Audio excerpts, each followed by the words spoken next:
C'est quand on a raison qu'il est difficile de prouver qu'on n'a pas tort. À la lecture de ce sujet, ma mère s'est exclamée. « Oh, j'adore ton sujet, Lucas.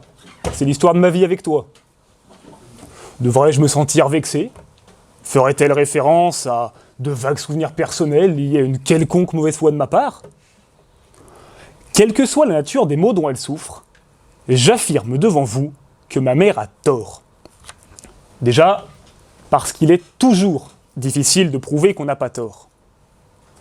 Comme le dit Schopenhauer, la véracité objective d'une phrase et sa validité, que ce soit pour le débatteur et ou l'auditeur, sont deux choses différentes. Bon, moins verbeusement, la vérité n'est pas toujours là où on la voudrait. Vous le savez, la nature humaine n'est pas foncièrement honorable. Si c'était le cas, nous débattrions sans autre but que la recherche de la vérité. Nous chercherions à donner raison à la raison.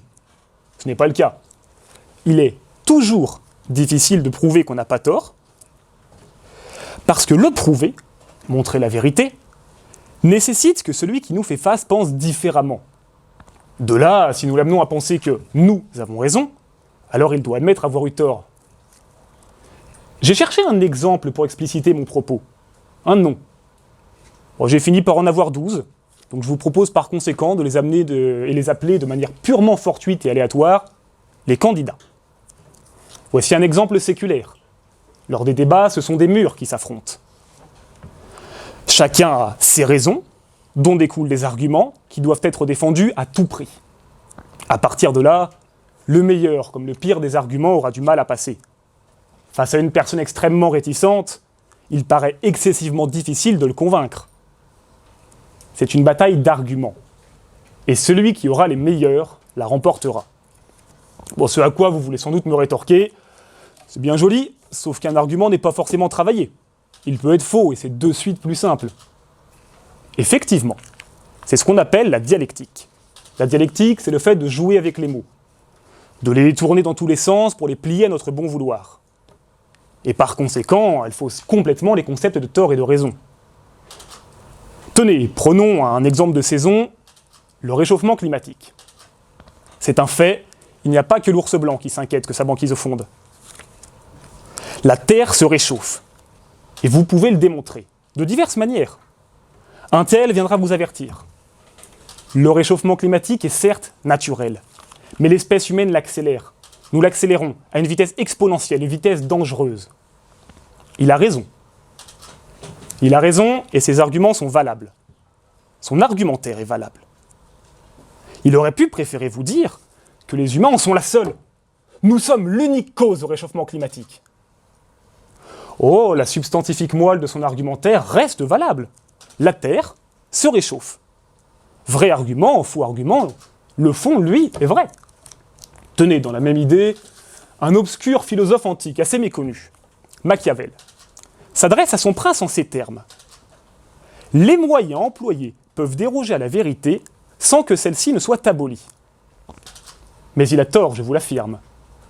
Il a tort, et mon défenseur de la planète a fait une erreur. Défendre la vérité avec de faux arguments, c'est comme démonter un mur avec de la dynamite. Oh, ça va exploser, effectivement. Sauf que ça va laisser des débris.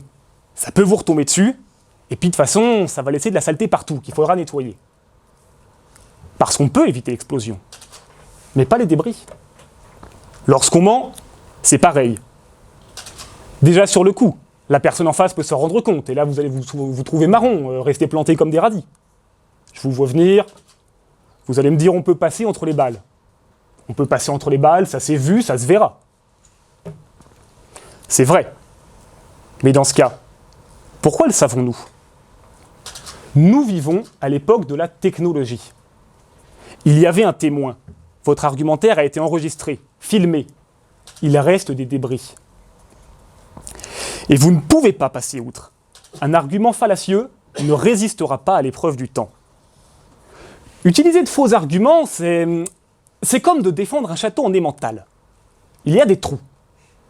Et si votre interlocuteur ne se rend pas compte, d'autres le feront. Vous allez vous faire manger. Les gens le sauront, propageront la rumeur, et vous perdrez en crédibilité. Mais j'en reviens à mon exemple électoral, enfin à mes candidats anonymes. Nous avons aujourd'hui un taux d'abstention record, 22% d'abstention. Les citoyens ne votent plus. Et nous ne votons plus parce que nous ne croyons plus en nos hommes politiques. À force d'arguments biaisés, le château a été mangé jusqu'à la dernière meule. Pour autant, il y a bien une exception. Avoir des arguments solides. Et ça, c'est facile. Parce que si vous avez raison, vous avez de la documentation, vous avez de quoi soutenir votre thèse, des preuves tangibles de ce que vous avancez. Contre un fait, il n'existe pas d'argument. À partir de là, vous n'avez pas besoin de recourir à des artifices ou de manipuler les mots pour vous en sortir. Vous avez des arguments, et ni celui d'en face, ni qui que ce soit d'autre, ne pourra les détruire. Le poids du temps et des regards n'y changera rien. Au contraire même, il vous aidera. Celui qui a faux aura beaucoup plus de mal à faire de même. Les arguments tronqués se desservent les uns les autres. Si là, maintenant, cet amphi complet essaye de vous convaincre que la terre est bleue comme une orange, vous ne vous laisserez pas abuser. Et nous pouvons dire ce que nous voulons, vous trouverez les failles. Plus nous parlerons, plus vous trouverez d'incohérences. Peut-être même que ceux qui adhéraient à nos arguments jusqu'alors finiront par nous tourner le dos. Parce que la foule est une arme à double tranchant.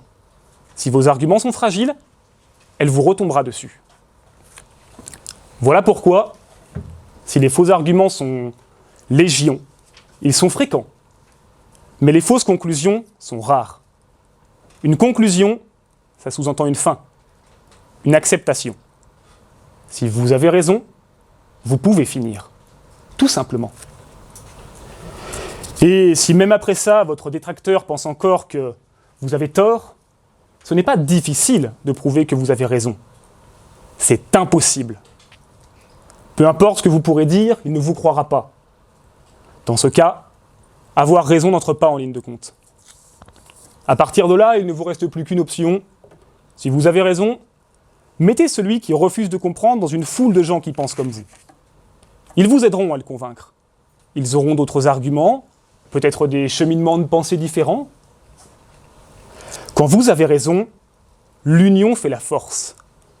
Vous pouvez vous soumettre au jugement de la foule sans crainte.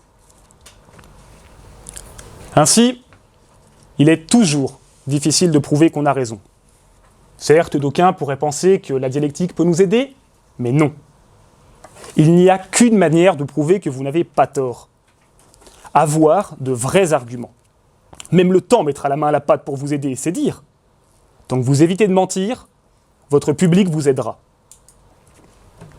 Maintenant, maman, avec tout ce que j'ai démontré, j'espère que tu as compris. C'est quand on a raison qu'il est facile de prouver qu'on n'a pas tort. Et n'oubliez pas, si vous ne pouvez pas répondre à l'argument de quelqu'un, c'est que c'est vous qui avez tort. Mais rien n'est perdu, vous pouvez toujours l'insulter. Merci de votre écoute.